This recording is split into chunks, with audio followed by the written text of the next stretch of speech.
Hi from a very wet and rainy Vancouver.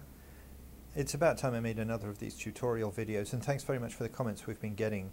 I do appreciate them.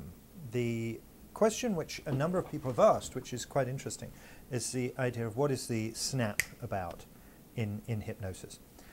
Good question, and it's really all about fight or flight response. What we're looking for with the snap is a little bit of a jolt.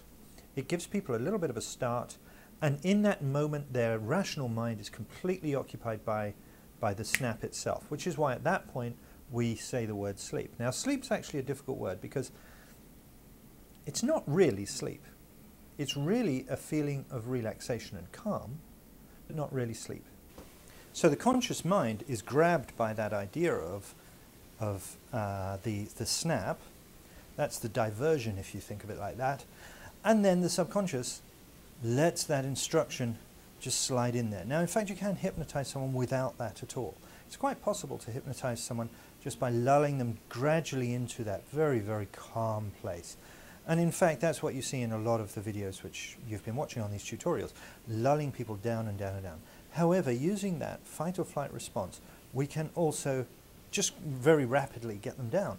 It's sometimes called, in some techniques we use, it's sometimes called a rapid induction. And in fact, often it's actually a reinduction. They're already 9/10 of the way there. You then might use the snap, or in a really good quality rapid induction, it might be an arm pull, or we can do various things. And if you, in fact, you look around at some of my videos, you'll see I'll do some things like push someone's hand into their face when I'm doing the stage show type of hypnosis.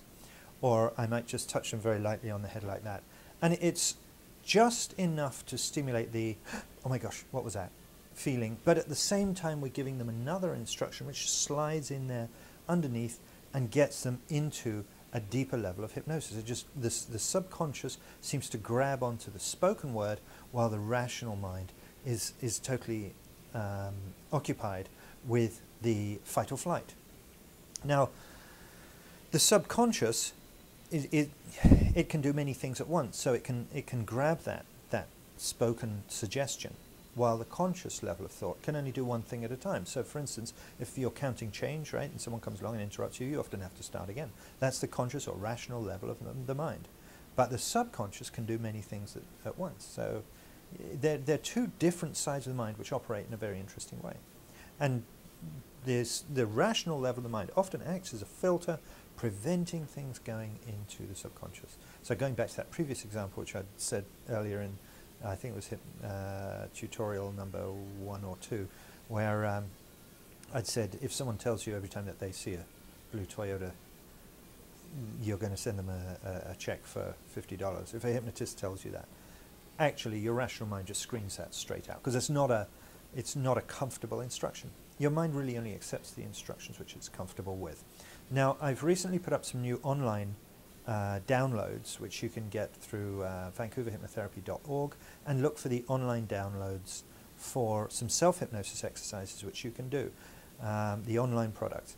Now, there are many in there which are really good exercises for you if you want to just practice a little bit of self-hypnosis, but also learn some techniques as to how you can use your voice. If you listen to those MP3s, you'll find that they really do give you a very clear idea of the mechanism for speaking in a way which is going to draw someone into a good state of calm. Probably one of the best ones for you, if you just want it as an illustration, would be the sleep MP3. Another good one though is anxiety release or attracting what you need. Any of those, take a look on the online site, online downloads at vancouverhypnotherapy.org. Okay, next video will be up very shortly, and it's about, let's see, what is it? It's about using physical inductions. In other words, when we lull someone into a nice, comfortable place using our voice, we're using one particular technique, but we can also use some physical processes for that as well. So take a look at that one. It should be up very, very shortly. And of course, if there's anything in here which you're finding really interesting, please put a comment.